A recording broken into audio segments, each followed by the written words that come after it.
Oh, good morning, everyone. Another change of plans. I've been full of change of plans here lately. So the house wasn't ready to sign. Still waiting on the attorney.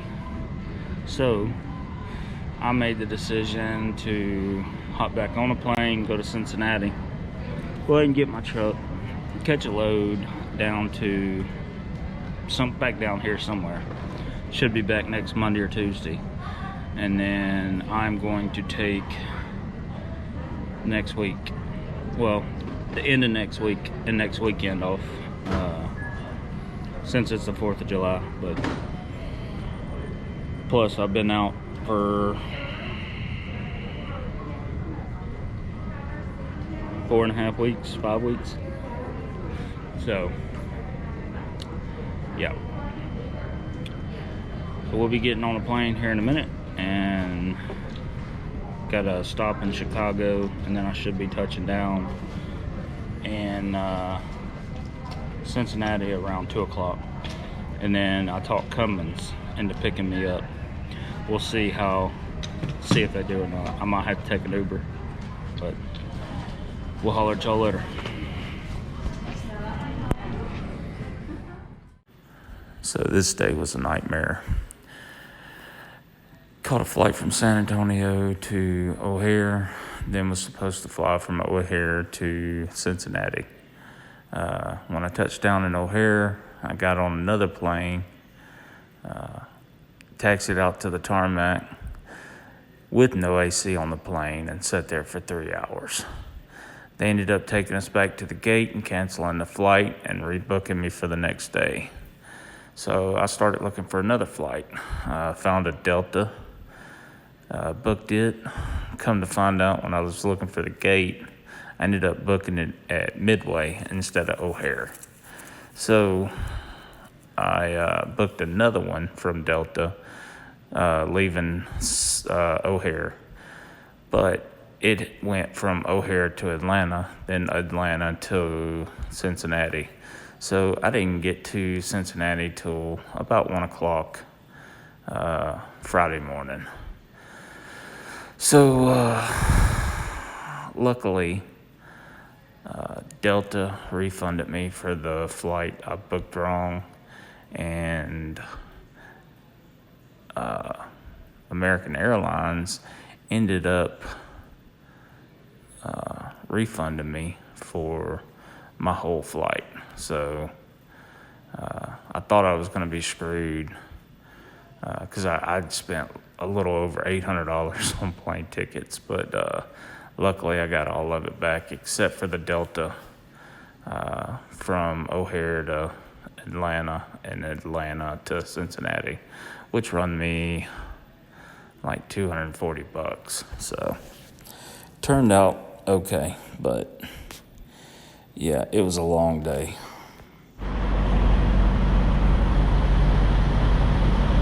So we got loaded.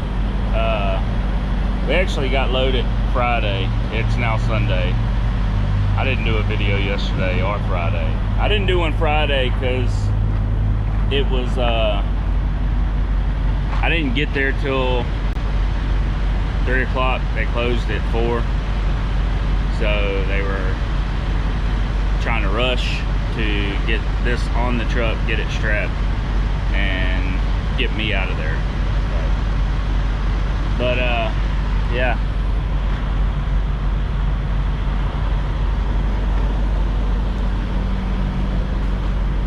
This is what I got loaded. It's a drainage field. It's they use it like kind of like drainage pipe, except they can lay it in like a sewer bed or a septic drain field. Lay a layer of rock down, set this in, and backfill, and then you don't have to lay pipe in the ground for water to drain. It'll drain up underneath these plastic doohickeys. I don't know the proper name of them, but this was kind of a pain in the butt to strap, just because I had to take all the straps off, because these pallets are exactly 102 inches wide. So when they put them on, I was having to use the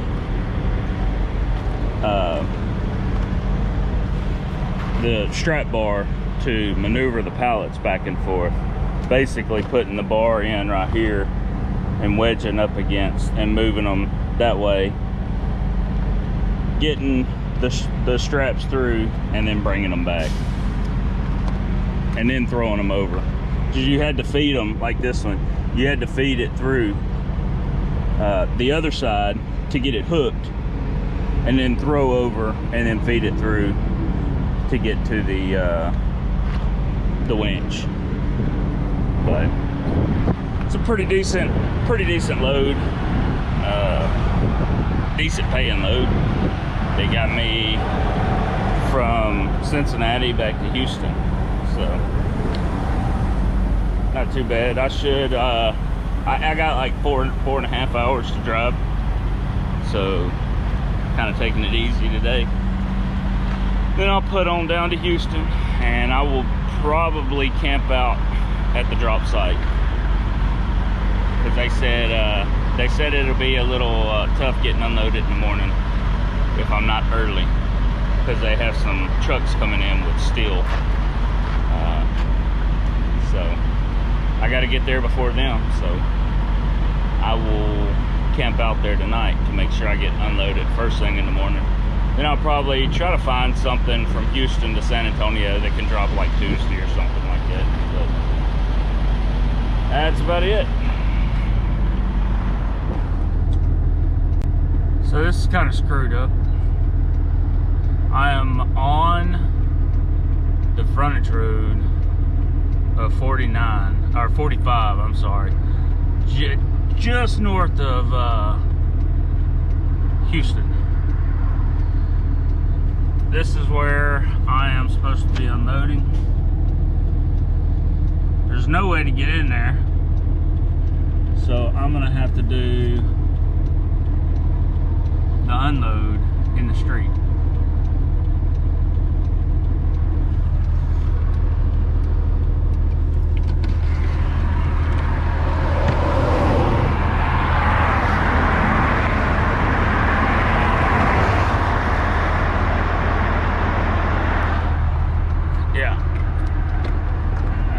This is a little stupid. Anyway.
So that was a fun one to unload.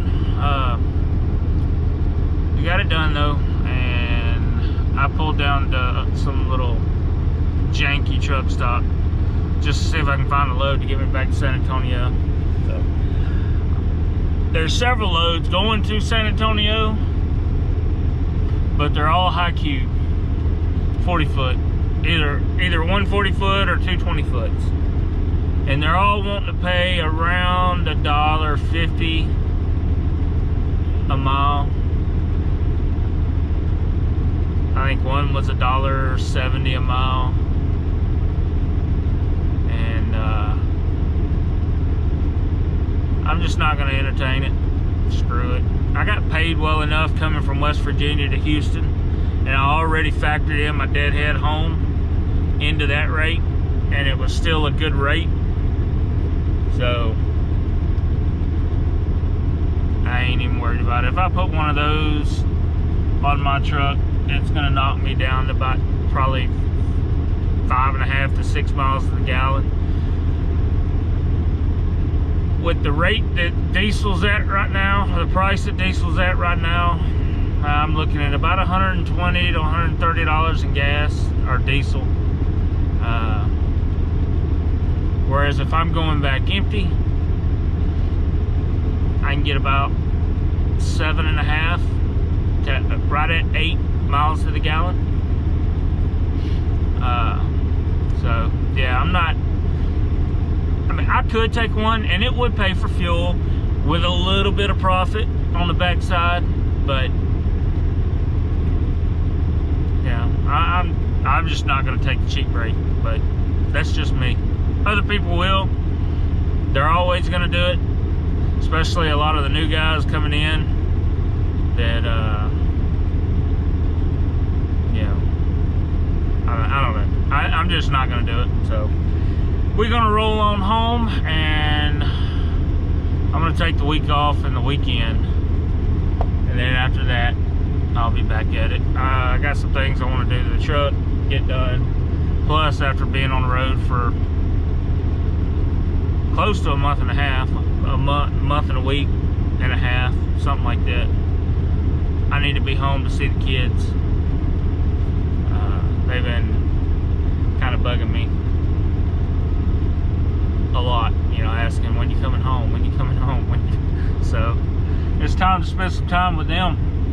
But normally I'll run, you know, 2 weeks, be home a weekend, you know, or, you know, I'll leave out on a Monday, work that week, the weekend, and then, you know, try to be back home like the next Thursday or Friday and spend Saturday, Sunday with the kids, but, and the wife, of course. But anyway, we're gonna head back home, call it quits for a little bit, and be back at it next week, start paying for this motor.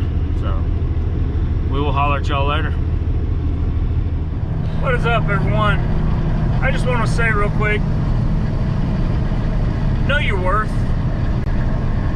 And by that I mean, know your numbers, know what you need to be at to be profitable. Don't take cheap freight.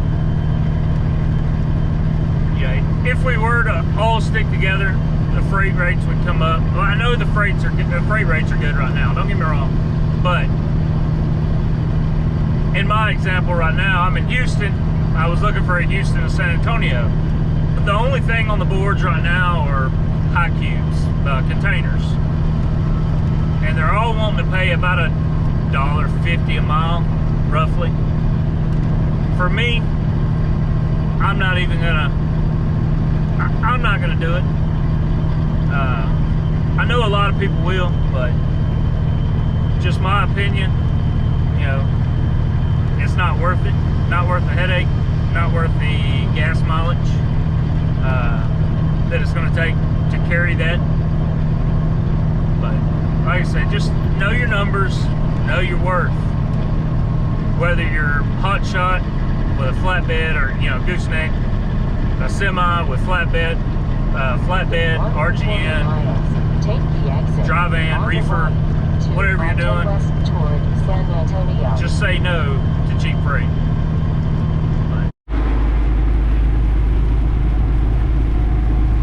This is another reason I don't want to take the load, or a load that cheap. I just don't feel like messing with cheap freight in the pouring down rain. So anyway,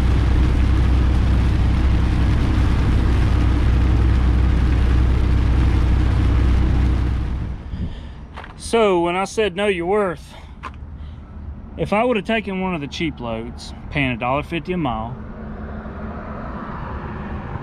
I wouldn't have found this. Now, this ain't a great paying load. It is, but it's short mileage. It was right on the way. I'm maybe an hour and a half from San Antonio, picking up in Shiner, Texas, dropping off in Elmendorf. But it's paying $3.50 a mile. But the other kicker to this is talking with a guy. He's like, man, give me your business card. Being that you're local, we might could do something. And because we ship all over. So this might turn into a direct client. It might not, I don't know. But I wouldn't have had the option if I would have chose a cheap ass freight, you know, hauling a container ship from Houston to San Antonio for $300.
That is one thing I worry about.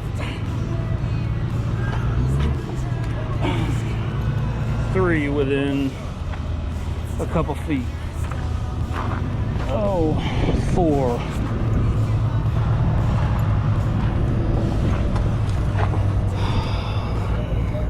These damn tires are too expensive for this. Hopefully, I don't get no flat.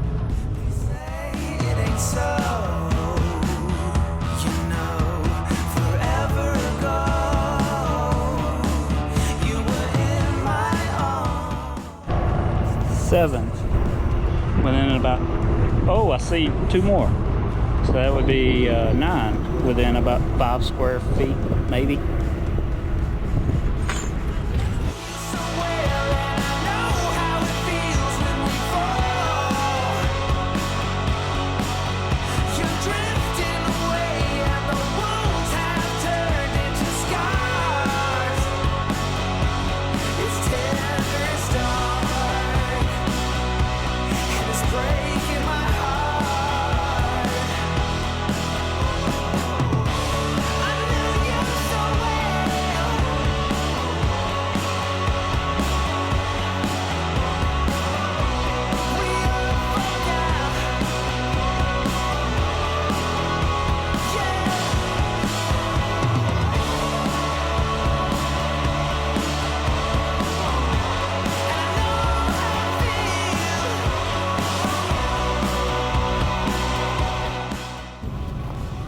If I get a flat, I'm gonna be pissed. And I know how it feels when we fall.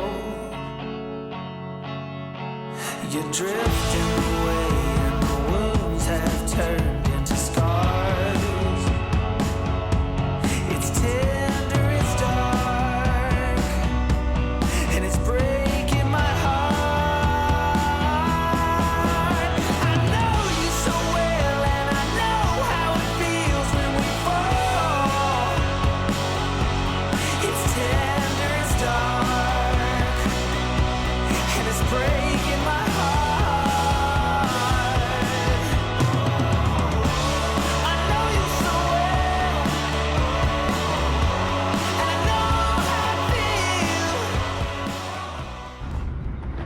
of second guessing this load.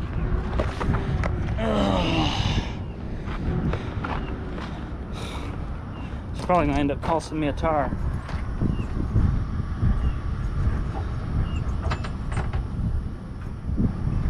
Oh man.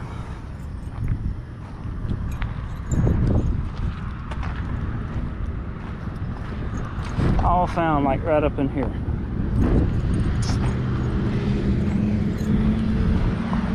Anyway, we're done. Got to get the paperwork signed, and I'm out of here. Off to the Hacienda Dos Gringos Ranch. Or I'm sorry, hold on. Dos Gringos Ranch. Later, guys. Well, we made it home. It's rained a little bit here, so it was a little tricky getting the truck parked in its spot. I'm gonna have to add some caliche and build a little pit. I kind of got stuck right there. So basically, when I come in, I pull up and then I just back it in to this little spot right here. I backed it in, got to this point right here, got stuck, had to nose the front of the truck, which that'll have to be cleaned. Some little scuffs. But anyway, had to nose it in right there to get it back. That way I could get a little momentum coming back so I could turn, go back down the driveway, and then put it in high reverse and kind of keep momentum coming back. But yeah, I'm gonna have to get some caliche in, probably take from here around and then from there down just to about where the back tire is. I'm not worried about the trailer. I just need to be able to get back here without getting stuck. But fun times, fun times. Anyway, we're home. Time to take a break. We'll see y'all in about a week.